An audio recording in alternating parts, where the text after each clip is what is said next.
नमस्कार दोस्तों, मैं सोनू शर्मा। एक गरीब इंसान और अमीर इंसान में आखिर क्या फर्क होता है? क्या वो फर्क लक का होता है? क्या वो फर्क इंटेलिजेंस का होता है? या वो फर्क नॉलेज का होता है?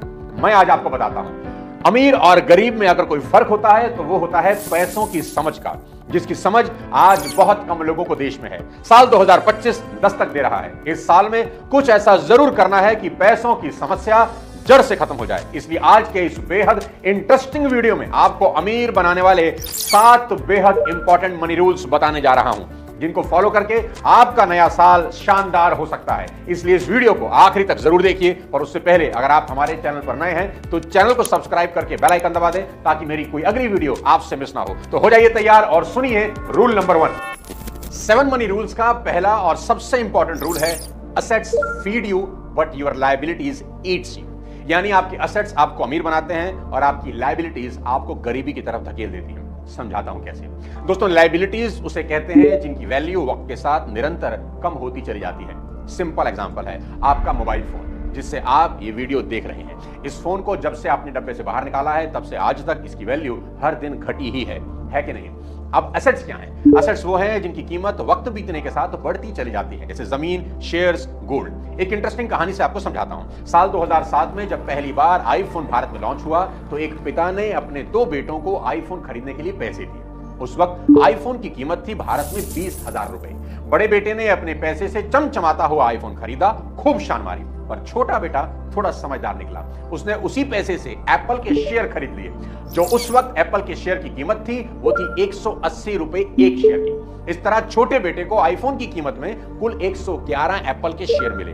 अब आज 2024 दिसंबर की अगर बात करें तो बड़े साहिबजादे के आईफोन को तो अब खुद एप्पल वाले भी भाव नहीं दे रहे, पर छोटे बेटे के शेयर की आज जो वैल्यू है वो है 23 लाख रुपए, जिसमें अगर वो चाहे तो एक छोटा सा 1 बेडरूम अपार्टमेंट खरीद सकता है। और अगर वो रेंट पर चढ़ा दे तो 5,000 के आसपास रेंट भी आ सकता है। बस यही फर्क है असेट्स और लायबिलिटीज में। छोटे बेटे ने असेट खरीदा जिसकी वैल्यू साल दर साल मल्टीप्लाई होती गई।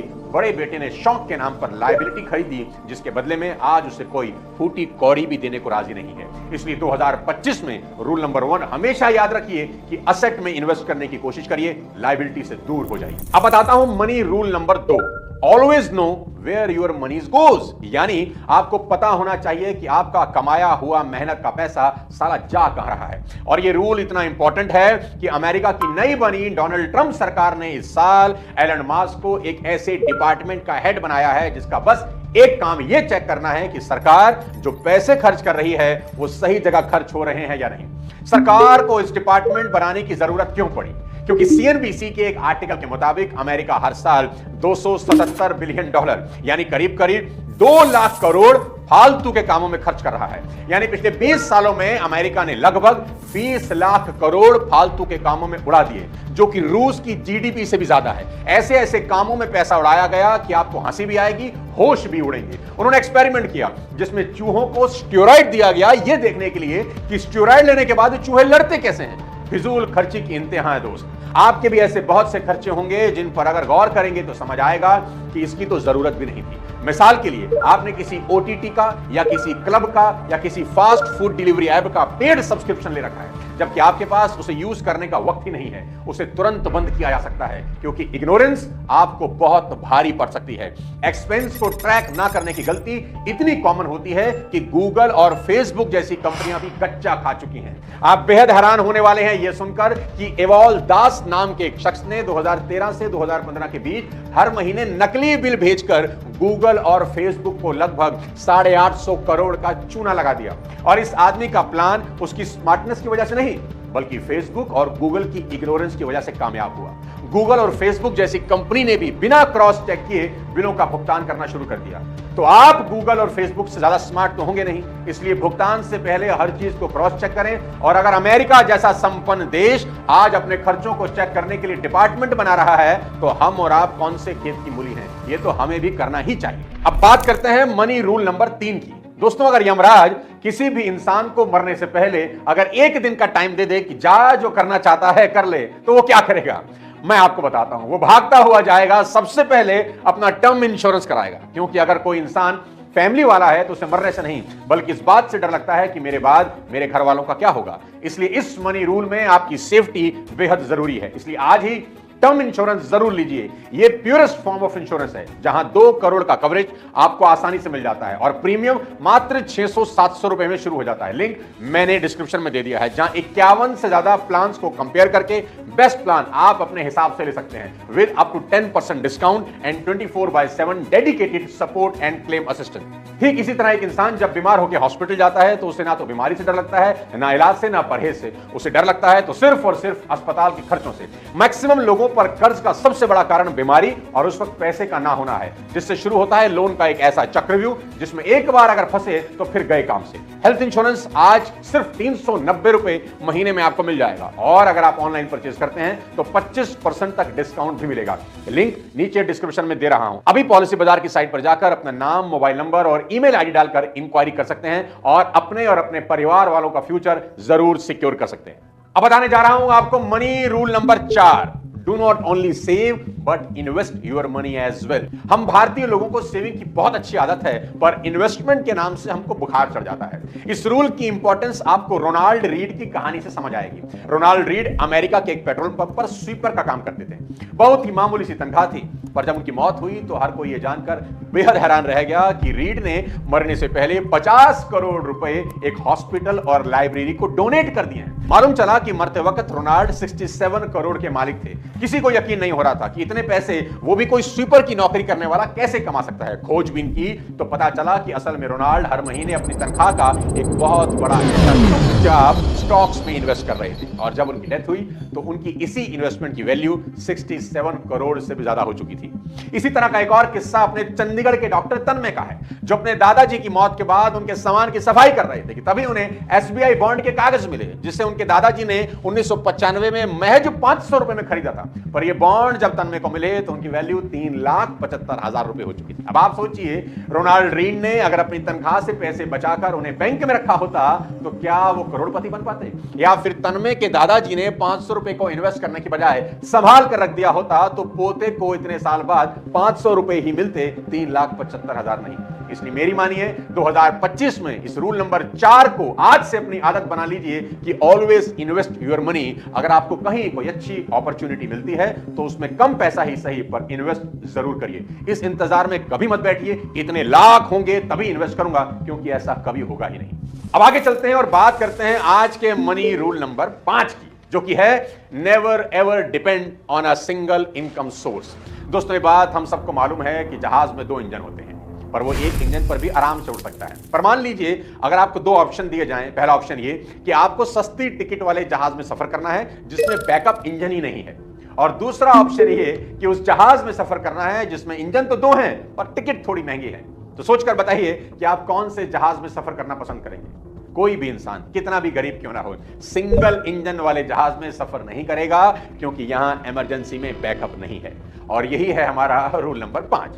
1.5-2 घंटे की एयर जर्नी पर भी दोस्त हम बैकअप ना होने का रिस्क नहीं लेते। वही लोग जिंदगी भर सिर्फ एक ही इनकम सोर्स पर डिपेंडेंट रहते हैं। लेटेस्ट एग्जांपल है विवेक ओबरॉय का। विवेक ओबरॉय जो कभी इमर्जिंग सुपरस्टार में गिने जाते थे, पर सलमान खान से उनकी कंट्रोवर्सी की वजह से उनका कैरियर ढलान पर आ गया और उनका मेन इनकम और प्राइमरी इनकम सोर्स यानी फिल्मों से पैसा कमाना बंद हो गया। पर उनके पास उनका बैकअप प्लान था, यानी कि दूसरा इंजन था, जो था रियल एस्टेट का बिजनेस। पहली इनकम डिस्टर्ब होते ही उन्होंने खुद को दूसरे काम पर तुरंत शिफ्ट कर लिया और आज उनकी नेटवर्थ रणबीर कपूर और हम सब के पुष्पा भाई अल्लू अर्जुन से भी ज्यादा है। खबरें तो ये आ रही हैं कि विवेक ओबरॉय की नेटवर्थ 1200 करोड़ को पार कर चुकी है। अभी हाल ही में उन्होंने अपने पिता सुरेश ओबरॉय को 12 करोड़ की रोल्स रॉयस दुबई में गिफ्ट करी। और मैं ना जाने कितने एग्जाम्पल आपको दे सकता हूं जहां मेन स्ट्रीम इनकम खत्म होते ही बड़े बड़े लोग सड़क पर आ गए, क्योंकि उनके पास कोई बैकअप प्लान नहीं था। इसलिए हमेशा याद रखें कि आपके पास एक से ज्यादा कमाई के जरिए होने ही चाहिए। और अब आपको बताने जा रहा हूं मनी रूल नंबर 6, जो कि मेरा सबसे फेवरेट है। अमीर बनिए नहीं, अमीर रहिए भी। साथियों, जब धीरू भाई अंबानी साहब की डेथ हुई तो देश में सभी यही कह रहे थे कि धीरू भाई अंबानी इतनी दौलत बना गए हैं कि 7 पुश्तें भी खर्च करेंगी खत्म नहीं होगा। पर क्या हुआ जानते हैं? 7 पुश्तें छोड़िए, महज 15 साल में अनिल अंबानी दिवालिया हो गए। दोस्तों, गरीबी उतनी तकलीफदेह नहीं होती जितनी ज्यादा तकलीफदेह अमीरी के बाद आने वाली गरीबी होती है। ये दुनिया ऐसे लोगों के एग्जाम्पल से भरी पड़ी है जिनके पास आंधी की तेजी से पैसा आया और तूफान की रफ्तार से खत्म हो गया। इस दुनिया में ऐसे लोगों की संख्या लाखों करोड़ों में है जिन्हें परमात्मा ने लिमिटेड अपॉर्चुनिटी और रिसोर्सेज में भी अमीर बनने का मौका दिया। वो अमीर बने भी पर अमीर रह नहीं पाए। यानी कि पैसा चाहे तुरंत आए या देर से, financial freedom is less about how much you make and more about how much you manage to keep. यानी कमाना इंपॉर्टेंट नहीं है, संभालना, रखना पैसे को ज्यादा इंपॉर्टेंट है। बहुत बड़ा एग्जांपल आपको देने जा रहा हूं, जस्टिन बीबर को लीजिए। जस्टिन बीबर जिन्हें अंबानी की प्री वेडिंग में कुछ घंटे की परफॉर्मेंस के लिए 70 करोड़ का भुगतान किया गया। अब इतने पैसे में तो पूरी लाइफ बैठकर खाया जा सकता है, पर जस्टिन की हालत आज इतनी खराब है कि आधे चेहरे में लकवा होने के बावजूद उन्हें लाइव परफॉर्मेंस करनी पड़ रही है, क्योंकि जस्टिन जब कमा रहे थे हिसाब किताब रखा ही नहीं कि कितना खर्च हो रहा है, कितना बचाना है। कैलिफोर्निया में 200 करोड़ की हवेली खरीदने के बावजूद जस्टिन आज लॉस एंजलिस में किराए के मकान पर रह रहे हैं। बंगला छोड़िए, जस्टिन की 2 बिलियन की कीमत 35 लाख रुपए है। ऐसा नहीं है कि जस्टिन ने पैसा नहीं बनाया, पर आप जितना भी कमा लो, लेकिन सफलता के पीक पर अगर आपने चीजों को ग्रांटेड लेने की भूल करी तो पछतावे के अलावा हाथ में कुछ नहीं रहता। और अब चलते हैं अपने आखिरी रूल नंबर 7 की तरफ, जो आज के टाइम का सबसे इंपॉर्टेंट रूल है। Always avoid quick money scheme. दोस्तों, मशहूर ठग नटवरलाल ने एक बार बीच कोर्ट में जज से कहा कि जज साहब, मैं मुजरिम कैसे हो सकता हूं? मैंने किसी से पैसे छीने तो नहीं, जिसने भी दिए अपनी खुशी से और रजामंदी से दिए। कहीं ना कहीं नटवरलाल की इस बात में थोड़ा सा सच भी छुपा है। दोस्तों, विश्वास करिए कि इस दुनिया में लोगों को बेवकूफ बनाना जितना आसान है, उससे ज्यादा मुश्किल है उनको यह समझाना कि उन्हें बेवकूफ बनाया गया है। बिजनेस स्टैंडर्ड में छपे एक आर्टिकल के मुताबिक साल 2023 में भारत में कुल 11 लाख फाइनेंशियल फ्रॉड के केस दर्ज हुए। इस देश में बहुत सी कंपनी और इंसान आपको महीने के 2 से 5% रिटर्न की कमिटमेंट करते मिल जाएंगे। आपको बेहद सतर्क रहने की जरूरत है। अरे भाई, बैंक वाले जिनके पास एक से बढ़कर एक थिंक टैंक है, वो भी साल का 6 से 8% से ऊपर देने से घबराते हैं, और ये लोग धड़ल्ले से 5% महीने का बांट रहे हैं, जैसे पैसों का लंगर लगा है। कुछ दिनों के बाद इनके मोबाइल फोन ऑफ मिलते हैं और ऑफिस बंद। इसलिए इस तरह की क्विक मनी स्कीम से अपने और अपने आसपास वाले लोगों को जरूर बचाएं। दोस्तों, ये 7 मनी रूल 2025 में आपके अमीर होने और अमीर बने रहने की बुनियाद रख सकते हैं। इसलिए हर एक रूल को फॉलो करिए और 2025 को अपनी जिंदगी का अब तक का सबसे बड़ा साल बना लीजिए। और जो रूल सबसे अच्छा लगा हो कमेंट बॉक्स में लिखकर जरूर बताएं, और इस वीडियो को अपने सभी चाहने वालों को नए साल 2025 का गिफ्ट समझकर शेयर कर दें। और टर्म इंश्योरेंस करवाना भूल कर भी ना भूलिए। अगले किसी और वीडियो के साथ जल्द आपसे मुलाकात करता हूं। तब तक अपने स्वास्थ्य का ध्यान रखिए। Thank you so much. जय हिंद।